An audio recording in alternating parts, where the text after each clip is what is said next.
এদিক ওদিক করতে করতে আমার কিন্তু সেরমভাবে রেগুলার কিছু প্র্যাকটিস হচ্ছে না। করছি, তবে সেটা মনের মতো হচ্ছে না। তো আজকে ভেবেই নিয়েছি অনেক কিছু ডিজাইন প্র্যাকটিস করব বলে, তাই মেহেন্দি আর পেপার নিয়ে বসে পড়েছি। আর সেটা তোমাদের সঙ্গেও শেয়ার করব যে কতটা করতে পেরেছি। বেসিক কিছু লাইন আর বেসিক কিছু বর্ডার লাইন দিয়ে আজকে কিন্তু ডিজাইনটা আমি শুরু করব। তো আজকের এই লাইন আর বর্ডার লাইনগুলো যে আমি প্র্যাকটিস করছি সেটা কিন্তু এর আগে আমি অনেকবার করেছি। তো অনেকেই আছো যারা সেম টাইপের ডিজাইনগুলো একবার করার পর সেটা আর নেক্সটে করতে চাও না।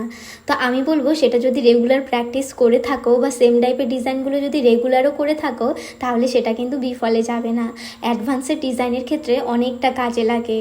অ্যাডভান্সের কিছু ডিজাইন পারি বলে বেসিক ডিজাইনগুলো করবো না, সেটা কিন্তু কখনোই তোমরা করো না। তো একটা ফেস করতে গেলেও কিন্তু সেই লাইনের প্রয়োজন।